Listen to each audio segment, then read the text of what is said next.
तर नमस्कार मित्रस्वन, आपल्या दिल्ली ब्लॉगમાં तुमनं हार्दिक हार्दिक स्वागत. तर आम्ही आत्ता राजधानी एक्सप्रेसमध्ये बसलेलो होतो, जिथे आम्ही जेवण आम्हाला फ्रीमध्ये होतं, पण ते फ्रीमधलं एकदम गचाळ क्वालिटीचं जेवण होतं.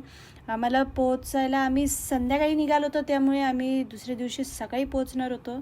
नाश्त्याला ब्रेड होतं, पण ॲक्च्युली मी ब्रेड खात नाही, पण खावा लागला आहे. काय करणार, ऑप्शन नाही आहे.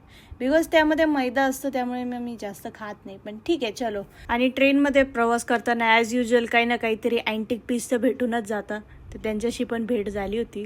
और हम अभी पहुंच गए हैं निजामुद्दीन स्टेशन को. स्टेशनला 10 ते 12 प्लॅटफॉर्म होते, त्यामुळे कुठून एक्झिट होती कुठून एंट्री होती काहीच समजत नव्हतं. पण कसं बसं निघालो बाहेर. कॅबवाले काकांनी खूप वेळ लावला होता, नंतर कुठेतरी सापडले होते. आणि नंतर जेव्हा आम्ही रिक्षामधून आमच्या हॉटेलला चाललो होतो, भाई प्रत्येक ठिकाणी काही ना काहीतरी बघण्यासारखं होतं. प्रत्येक ठिकाणी काहीतरी टॉम्बज असेल, किंवा मग काहीतरी दर्गा असेल, मस्जिद असेल, किंवा मग काहीतरी भिंती रंगवलेल्या असतील.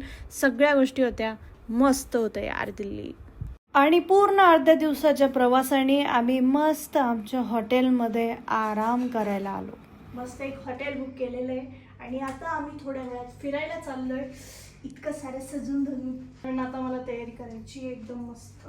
ऑलमोस्ट डन आहे आणि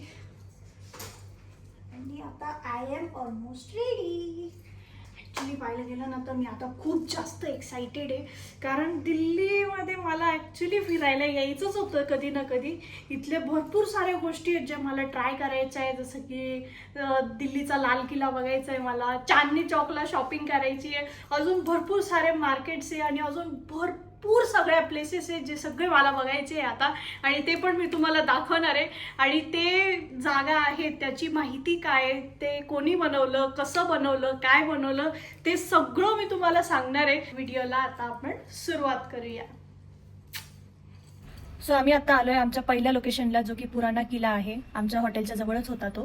तर ह्या किल्ल्याबद्दल सांगायचं गेलं तर 16व्या सेंचुरीमध्ये जे आपले मुघलचे शासक होते, दुसरे महान शासक हुमायूं, त्यांनी हा किल्ला बांधला होता इन द इयर 1533. आणि त्यानंतर शेरशाह सुरी बरोबर जेव्हा त्यांचं युद्ध झालं, तेव्हा शेरशाह सुरींनी ते अजून रिकन्स्ट्रक्ट केलं, अजून चांगल्या प्रकारे ते बनवलं.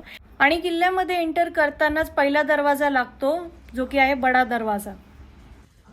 सो गाईज, आम्ही आलोय आता पुराणा किल्ल्याच्या इथे दरवाजाला, आणि इथे आपण माहिती पण दिलेली आहे त्या किल्ल्याबद्दल. चला काहीतरी वाचून घेऊया. आणि जेव्हा मी इथली माहिती वाचली तेव्हा मला एक गोष्ट कळाली, that it is believed to be the site of Indraprastha, जी की महाभारताच्या काळात जे कौरव पांडव वगैरे राहत होते तिथले पण बरेचसे पुरावे सापडले, जे की 3rd सेंचुरी मधले होते. आणि इथला जो बडा दरवाजा होता, जी हाईट होती त्याची, ती होती 18 मीटर. आणि हा जो परिसर आहे हा पूर्ण 1.5 किलोमीटर पर्यंत पसरलेला होता. अजूनही इथे सनसेट झाल्यानंतर भरपूर थिएटरवरती अशी मूवीज वगैरे दाखवले जातात.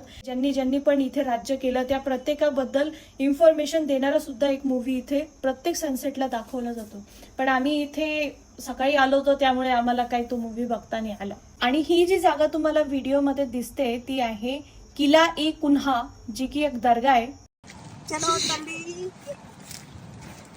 जे शेरशाह सुरी होते, त्यांनी तेव्हा राज्य केलं. त्यांनी ही दर्गा बांधली होती त्यांच्या सकाळच्या आणि संध्याकाळच्या नमाजसाठी. तर चला आपण त्याला पुढच्या साईडने बघूया. तेव्हाच्या काळातलं मुघल आर्किटेक्चर सुद्धा खूप मस्त होतं. यामध्ये रेड स्टोन, व्हाईट स्टोनचा सुद्धा वापर केलेला आहे. आणि याची जी हाईट आहे ती 51.20 मीटर्सची आहे. नमाज वाचण्यासाठी इथे तरी माणसंच येत होते. आणि हे जे दिसतंय तुम्हाला, हे तेव्हाच्या काळातलं फाउंटन होतं तिथे. इथल्या मध्ये मी आर्किटेक्चर बघितलं, जे की अजून सुद्धा तितकंच ॲक्युरेट आणि तितकंच शार्प आहे. खूप मस्त आहे. आणि ही जी जागा खाली तुम्हाला दिसते, इथे जे महिला वर्ग होता ज्यांना नमाज वाचायचं असेल तर ते इथे खाली येऊन नमाज वाचायचे, तर त्यांच्यासाठी एक सेपरेट जागा इथे तयार केली होती. And this is the another place which is called as Sher Mandal, जे की बांधलं होतं भारतातले पहिले मुघल शासक बाबर यांनी त्यांच्या मुलासाठी, ज्यांचं नाव होतं शहनशाह हुमायूं. जे की ही ॲक्च्युली एक लायब्ररी आहे आणि अजून सुद्धा त्यामध्ये पुस्तकं ठेवलेली आहेत. बट ती जागा आता रेस्ट्रिक्टेड आहे, त्यामुळे मध्ये जायला अलाउड नाही आहे. बट बघायला गेलं तर ते सुद्धा आर्किटेक्चर खूप मस्त आहे. तिथल्या राजा महाराजांच्या व्यतिरिक्त पण तिथे खूप लोक राहत होते आणि तिथे पाण्याचा खूप प्रश्न होता. त्यामुळे इथे बघा ही बावली त्यांनी तिथे बांधली होती, जी की 22 मीटर खाली आहे आणि तिथे जाण्यासाठी आपल्याला 89 स्टेप्स आहे तिथे. त्या खाली उतरून तिथे जाऊन तिथे लोक पाणी घेत होते आणि वरती येत होते, जे की तेव्हा बांधलं होतं शेरशाह सुरी यांनीच. आणि हे होतं तिथल्या काळातलं बाथरूम, ज्याला हमाम खाना म्हणतात, जे की आता भरपूर पडलंय. गाईज खरंच आम्ही इथे फिरतोय ना, अप्रतिम वाटतंय. म्हणजे इथल्या लोकांनी ना खरंच खूप जास्त मेंटेन ठेवलंय. तरी आता ते भरपूर वर्ष झालेत त्या गोष्टीला, त्यामुळे बरंचसं काही पडून गेलंय.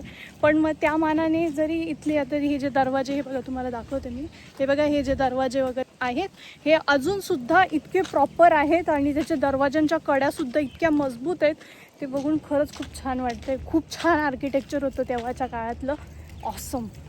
इथे पुराणा किल्ल्यामध्ये एंट्री करण्यासाठी मेनली 3 गेट आहे. त्याच्यामधला हा एक दुसरा गेट आहे, ज्याला म्हणतात हुमायूचा दरवाजा, हुमायूं गेट. महाभारताच्या युद्धानंतर सुद्धा इथे बरेच शासक होते, जसे की राजपूत शासक झाले, गुप्ता पिरियड झाले, सल्तनत पिरियड झाला, मुघल पिरियड झालं, ज्यांचे अजून सुद्धा इथे नावं लिहिलेले आहेत. त्यांचे कन्स्ट्रक्शन असलेले पुरावे अजून सुद्धा सापडत आहेत आणि अजून सुद्धा इथे सर्वे चालू आहे. आणि मस्त एक पुराणा किल्ल्याची टूर झाल्यानंतर आम्ही नेक्स्ट लोकेशन कडे चाललो होतो, तेव्हा आम्हाला रस्त्यात सापडली National Gallery of Modern Art. Wow. And the next destination India gate.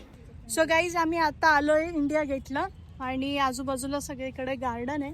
तर इथे साईनबोर्ड पण लिहिलेला आहे की इंडिया गेट या साईडला आहे. दाखवते मी तुम्हाला. इतकी भारी जागा आहे. हे बघा इथे सगळं पाणी आहे, फाउंटेन आहे आणि तिथे इंडिया गेट आहे. माय गॉड, जर आपण इथे रात्री आलो ना, एक नंबर व्ह्यू दिसेल. एक नंबर. एरवी तर मी फक्त फोटोमध्येच बघितलं होतं, पण आज जेव्हा मी प्रत्यक्षात बघितलं तेव्हा एक वेगळाच व्ह्यू भेटला मला इंडिया गेटचा. म्हणजे लांबून बघितलं तर फक्त इंडिया गेट ही इमारतच दिसायची, पण जेव्हा मी त्याला जवळून झूम करून बघितलं तेव्हा तिथल्या भिंतींवरती जे पण आपले 13,000 सोल्जर्स होते, जे फर्स्ट वर्ल्ड वॉरमध्ये शहीद झाले होते, तर त्या सगळ्यांची नावं तिथे लिहिलेली होती. आणि फक्त इंडियातले सोल्जर्सच नाही, जे पण ब्रिटिश सोल्जर्स होते तर त्यांचे सुद्धा तिथे नावं लिहिलेले होते. आणि इंडिया गेटलाच कर्तव्य पथ असं म्हटलं जातं, जे की सगळ्यांनाच माहिती आहे. त्याच्या मागे अमर जवान ज्योती आहे, जिथे 15 ऑगस्ट असो किंवा 26 जानेवारी असो, तिथे अजून सुद्धा फ्लॅग होस्टिंग केली जाते. चला आता जेवायला जायचंय का? येस. का बरं? सकाळपासून फिरून फिरून फिरून भूक लागली. किती ठिकाणी फिरवलं. बरं, आता माझ्या बाईला भूक लागली आहे. बघू आम्ही आता इथं जर काही जेवायला भेटतं तर जेवायला जाऊ. काय खायचं? Direct red fort. काय खायचं? बघू ना काय माहिती ते. हां, जे तुला आवडेल ते. पाहिजे. चालेल, चला.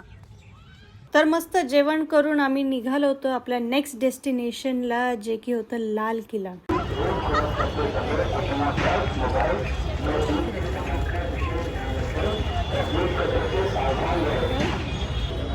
तर फायनली गाईज आपण आता पोहोचलेलो आहोत दिल्लीमधलं सगळ्यात फेमस ठिकाण, ते म्हणजे लाल किल्ला.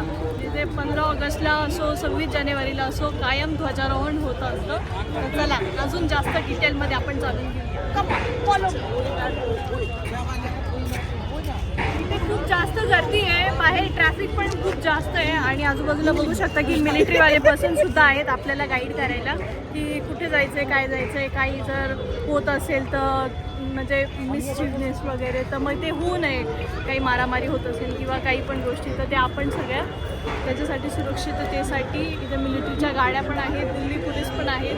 कंटिन्यू इन्स्ट्रक्शन्स पण देत आहेत की वस्तू सांभाळा, असं तसं. A few moments later. तर गाईस आम्ही आता लाल किल्ला बघायला आलो आहे, पण एक खूप मोठा शॉट झाला आहे. आमच्यासोबत स्कॅम झाला आहे की इथे ना 5:40चा टायमिंग असतो, आम्ही 1 मिनिटाने लेट झालो आहे आणि आम्हाला आता तिकीट भेटत नाही आहे. ओ माय गॉड यार, खरंच इतकी चांगली प्लेस. हे बघा तुम्हाला दाखवते मी तुम्ही बॅकग्राऊंड नाही, किती सही दिसते.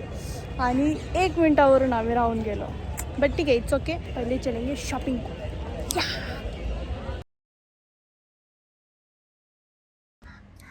तर गुड मॉर्निंग एव्हरीवन. तर आत्ता वाजले आहेत 5:30 आणि आम्ही आता निघालो आहे ज्या कामासाठी आम्ही ॲक्च्युली दिल्लीला आलो आहे ते म्हणजे आमचा विसाचा इंटरव्ह्यू. तर आता आमचा इंटरव्ह्यू आहे 8 वाजता. तर आम्ही आता मस्त सजून धजून रेडी झालो आहे आणि आता कॅब बुक केली आहे, हॉटेलच्या बाहेर उभे आहे आणि आता कॅबची वाट बघतो आहे. ठीक आहे, आता बाकीचं जे काय आहे तुम्हाला विसाचा इंटरव्ह्यू कसा होता, काय विचारलं, काय नाही सगळं मी तुम्हाला सांगेन. चल. A few moments later. So guys, आमचा आता विसाचा इंटरव्ह्यू क्लिअर झाला आहे. आमचा विसा आता अप्रूव्ह झाला आहे आणि आय एम सुपर एक्सायटेड. जे काम आम्ही आज करायला आलो होतो ते काम आज फायनली कंप्लीट झालं आहे. गॉड, इतकं जास्त टेन्शन होतं मला त्या गोष्टीचं, माहिती आहे. 2 दिवससुद्धा मी झोपलेली नव्हती नीट. कारण मग इंटरव्ह्यूमध्ये काय क्वेश्चन विचारतात, तुम्हाला कशासाठी जायचं आहे, काय जायचं आहे, भरपूर सारे क्वेश्चन्स असतात आणि त्याची तयारी मी खूप आधीपासून करत होती. आणि फायनली आमचा विसा आता अप्रूव्ह झाला आहे आणि खरोखर यार आजचा दिवस खरंच खूप भारी आहे. That's not all. He trip तर आत्ता फक्त सुरुवात आहे. आगे आगे देखो होता है क्या. अजून भरपूर काही गोष्टी जे तुम्हाला बघायच्या आहे, जे आता मी पुढच्या व्हिडिओमध्ये घेऊन येईन. So stay tune for the next video आणि चॅनलला नक्की सबस्क्राईब करा. Bye bye.